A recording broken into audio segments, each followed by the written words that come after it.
Hello friends, स्वागत है आप सबका अपने यूट्यूब चैनल आर्या एजुकेशन पे। आज है 25 जून 2025 और 25 जून 2025 से रिलेटेड करंट अफेयर्स के जितने भी इम्पोर्टेंट क्वेश्चंस बन सकते हैं वो इस वीडियो में डिस्कस करूंगी। तो चलिए शुरू करते हैं। आज का पहला क्वेश्चन ये है। आज का पहला क्वेश्चन, हाल ही में माझी वसुंधरा अभियान 6.0 किस राज्य सरकार द्वारा शुरू किया गया है? तो इसका राइट आंसर है ऑप्शन बी, महाराष्ट्र। महाराष्ट्र राज्य सरकार द्वारा माझी वसुंधरा अभियान 6.0 शुरू किया गया है। अब यह है महाराष्ट्र से रिलेटेड कुछ पॉइंट। महाराष्ट्र की रोहिणी ग्राम पंचायत ने ई गवर्नेंस पुरस्कार 2025 के तहत डिजिटल गवर्नेंस श्रेणी में स्वर्ण पदक जीता है। महाराष्ट्र 2025 में भारत का शीर्ष ब्लूबेरी उत्पादक राज्य बना है। भारत का पहला अंडर वाटर म्यूजियम और आर्टिफिशियल कोरल लीफ महाराष्ट्र में लॉन्च किया गया। महाराष्ट्र सरकार 1 अक्टूबर से जियो टैग्ड 13 अंकों वाली इंफ्रा आईडी लॉन्च करेगी। तो माझी वसुंधरा अभियान 6.0 ये महाराष्ट्र सरकार द्वारा शुरू किया गया है। यह है अगला क्वेश्चन, हाल ही में किस राज्य ने भारत की पहली योग नीति शुरू की है? तो इसका राइट आंसर है ऑप्शन सी, उत्तराखंड। उत्तराखंड राज्य ने भारत की पहली योग नीति शुरू की है और यह है उत्तराखंड से रिलेटेड कुछ इंपॉर्टेंट पॉइंट। उत्तराखंड के मुख्यमंत्री ने जल संरक्षण अभियान के तहत भागीरथ ऐप लॉन्च किया। उत्तराखंड के मुख्यमंत्री ने एकल महिला स्वरोजगार योजना शुरू की। रम्मान उत्सव उत्तराखंड के सलूर डुंगरा के जुड़वा गांवों में मनाया गया। उत्तराखंड के चमोली जिले में 12 साल बाद पुष्कर कुंभ शुरू हुआ। उत्तराखंड के पिथौरागढ़ जिले में सामुदायिक रेडियो स्टेशन पंचसूल पल्स का उद्घाटन किया गया। तो भारत की पहली योग नीति ये उत्तराखंड ने शुरू की। हाल ही में किस देश ने ईरानी परमाणु स्थल पर हमला करने के लिए ऑपरेशन मिडनाइट हैमर शुरू किया है? तो इसका राइट आंसर है ऑप्शन बी, अमेरिका। अमेरिका ने ईरानी परमाणु स्थल पर हमला करने के लिए ऑपरेशन मिडनाइट हैमर शुरू किया है।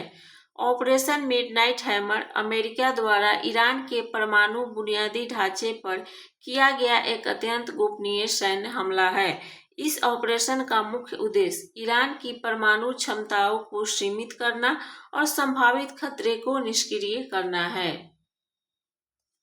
हाल ही में राष्ट्रपति द्रौपदी मुर्मू ने राष्ट्रपति तपोवन और राष्ट्रपति निकेतन का उद्घाटन कहाँ किया है? तो इसका राइट आंसर होगा ऑप्शन बी, देहरादून। देहरादून में राष्ट्रपति द्रौपदी मुर्मू ने राष्ट्रपति तपोवन और राष्ट्रपति निकेतन का उद्घाटन किया है। 20 जून 2025 को अपने 67वें जन्मदिन के अवसर पर राष्ट्रपति द्रौपदी मुर्मू ने उत्तराखंड के देहरादून स्थित राष्ट्रपति निवास परिसर में राष्ट्रपति तपोवन और राष्ट्रपति निकेतन का उद्घाटन किया है। राष्ट्रपति तपोवन एक प्राकृतिक वन क्षेत्र है जिसे पारिस्थितिकी संरक्षण और ध्यान साधना के लिए विकसित किया गया है। तो राष्ट्रपति द्रौपदी मुर्मू ने राष्ट्रपति तपोवन और राष्ट्रपति निकेतन का उद्घाटन ये देहरादून में किया है।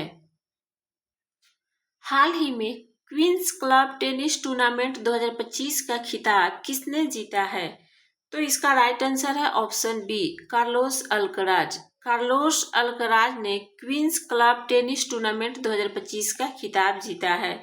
स्पेन के टेनिस खिलाड़ी कार्लोस अल्कराज ने 23 जून 2025 को क्वींस क्लब 2025 चैंपियनशिप का खिताब जीता है। इस मुकाबले में उन्होंने चेक गणराज्य के जीरी लेहका को हराया। यह उनका दूसरा क्वींस क्लब खिताब है और 2025 सीजन का 5वां खिताब है। तो क्वींस क्लब टेनिस टूर्नामेंट 2025 का खिताब ये कार्लोस अल्कराज ने जीता है। हाल ही में किसे आईआईटी खड़गपुर का निदेशक नियुक्त किया गया है? तो इसका राइट आंसर है ऑप्शन बी, प्रोफेसर सुमन चक्रवर्ती। प्रोफेसर सुमन चक्रवर्ती को आईआईटी खड़गपुर का निदेशक बनाया गया है। एन.एस. संजय गौड़ा ने गुजरात हाईकोर्ट के न्यायाधीश के रूप में शपथ ली। मनीषा पाठी भारत की पहली महिला राज्यपाल की सहायक उपायुक्त बनी। इसरो के पूर्व अध्यक्ष ए सोमनाथ को चाणक्य विश्वविद्यालय बेंगलुरु का कुलाधिपति नियुक्त किया गया। तो प्रोफेसर सुमन चक्रवर्ती को आईआईटी खड़गपुर का निदेशक नियुक्त किया गया है। हाल ही में किस देश ने हरित हाइड्रोजन उत्पादन के लिए सौर आधारित प्रौद्योगिकी विकसित की है? तो इसका राइट आंसर है ऑप्शन सी, भारत। अपना देश भारत हरित हाइड्रोजन उत्पादन के लिए सौर आधारित प्रौद्योगिकी विकसित की है। और ये है भारत से रिलेटेड कुछ इंपॉर्टेंट पॉइंट। भारत दुनिया की चौथी सबसे बड़ी अर्थव्यवस्था बना है। भारत नॉर्वे के साथ मिलकर पहला ध्रुवीय अनुसंधान पोत बनाएगा। भारत ने समुद्री क्षेत्र में महिलाओं के लिए सागर में सम्मान पहल शुरू की। भारत अंतर्राष्ट्रीय प्रशासनिक विज्ञान संस्थान का अध्यक्ष बना। भारत ने दुनिया की सबसे हाई रिजोल्यूशन वाली मौसम पूर्वानुमान प्रणाली BFS लॉन्च की। हाल ही में विश्व वर्षा वन दिवस 2025 कब मनाया गया है?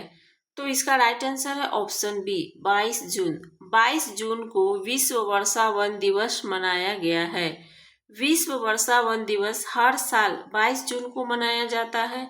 इस दिवस का मुख्य उद्देश्य वर्षा वनों के महत्व के बारे में जागरूकता बढ़ाना तथा उनकी सुरक्षा और संरक्षण को प्रोत्साहित करना है। यह दिवस पहली बार 2017 में मनाया गया था और थीम है वन और भोजन।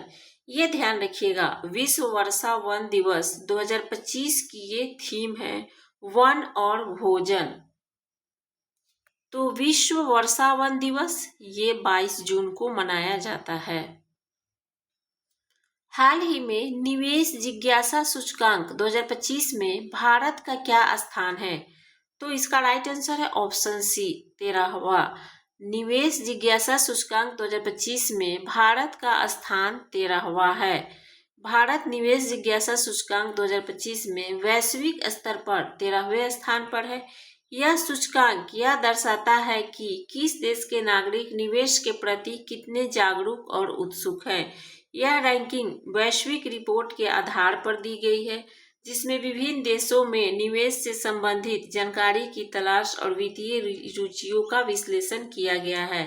अब इसमें टॉप 3 देश है। 1 नंबर पे ऑस्ट्रेलिया, दूसरे नंबर पर सिंगापुर और तीसरे नंबर पे केन्या है। तो निवेश जिज्ञासा सूचकांक 2025 में भारत का स्थान 13वां है। हाल ही में क्वींस यूनिवर्सिटी बेलफास्ट ने गुजरात के गिफ्ट सिटी परिसर के पहले डीन के रूप में किसे नियुक्त किया है? तो इसका राइट आंसर है option A, professor M Satish Kumar. Professor M Satish Kumar को क्वींस यूनिवर्सिटी बेलफास्ट ने गुजरात के गिफ्ट सिटी परिसर के पहले डीन के रूप में नियुक्त किया है। अब इसे डिटेल में समझते हैं। क्वींस यूनिवर्सिटी बेलफास्ट यानी कि QUB ने गुजरात के गिफ्ट सिटी में अपने पहले अंतर्राष्ट्रीय परिसर की स्थापना की घोषणा की है। प्रोफेसर एम सतीश कुमार को क्वींस यूनिवर्सिटी बेलफास्ट के गिफ्ट सिटी परिसर का पहला डीन नियुक्त किया गया है। क्वींस यूनिवर्सिटी बेलफास्ट जिसकी स्थापना 1845 में हुई और इसका मुख्यालय आयरलैंड के बेलफास्ट में है। तो क्वींस यूनिवर्सिटी बेलफास्ट ने गुजरात के गिफ्ट सिटी परिसर के पहले डीन के रूप में ये प्रोफेसर एम सतीश कुमार को नियुक्त किया है। तो ये रहा आज का करंट अफेयर्स जो आपके सारे एग्जाम्स के लिए बहुत ही इम्पोर्टेंट है। वीडियो अच्छी लगी हो तो वीडियो को लाइक कर दीजिएगा, चैनल को सब्सक्राइब कर लीजिएगा। फिर मिलते हैं अगले वीडियो में।